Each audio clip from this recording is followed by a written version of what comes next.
তো গাইস অনেকদিন পর নো বাইডিতে আসলাম, আর নো বাইডিতে এসে টাইম পাস করার জন্য একটা লোন উলফ ম্যাচ স্টার্ট করে দেই। তো গাইস এরপরে খেয়াল করি কেউ একজন আমাকে বুকিং দিচ্ছে। আরে এ তো আমার ছোট ভাই ইমন বুকিং দিচ্ছে। তো গাইস এরপর আমি গেম থেকে ব্যাক করে সোজা ইমনের গ্রুপে চলে যাই। তো গাইস এরপর কি হয় দেখো। হ্যালো হাসিব ভাই, গেম খেলবা? আচ্ছা গেম খেলবা, ওকে চলো স্টার্ট করো।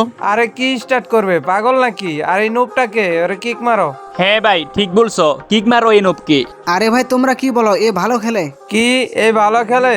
আর র্যাঙ্ক তো একবার দেখো, একবারে নুব। কি ভাই কিক মারো না ওরে, শুধু শুধু টাইম নষ্ট করতেছো। আরে তোমরা দুজন খেলবা নাকি সেইটা বলো। আরে ভাই খেলবোই তো, প্রথমে এই নুবটারে কিক করো। আচ্ছা ইমন একটা কাজ করো, তোমরা খেলো আমি যাই। আরে হাসিব ভাই 1 মিনিট দাঁড়াও, তোরা দুজন বের হও গ্রুপ থেকে। সরি হাসিব ভাই, ওরা আপনাকে চিনতে পারেনি। আরে ভাই কোনো ব্যাপার না, এইসব বাচ্চা পোলাপানের কথা সিরিয়াস নেই না। আরে ভাই ওরা দেখি আবার জয়েন রিকোয়েস্ট দিচ্ছে। হ্যাঁ বলো, আবার কি হয়েছে? কিরে তুই কিক কেন মারলে আমাদের দুজনকে ওই নুবরাটার জন্য? আরে ভাই তোমরা দুইজন। আচ্ছা ইমন 1 মিনিট থামো, অনেকক্ষণ ধরে শুনতেছি। কিরে তুই নুব কাকে বলতেছিস তখন থেকে? তোকেই বলতেছি, কোনো সমস্যা? তো আয় এই নুবের সাথে একটা কাস্টমে আয়, তারপরেই দেখা যাবে।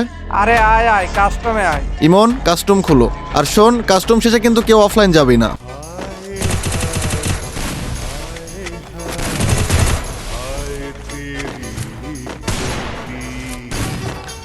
Double kill.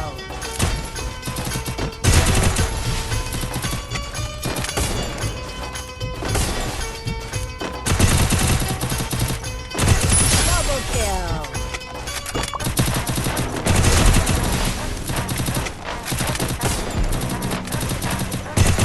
Double kill.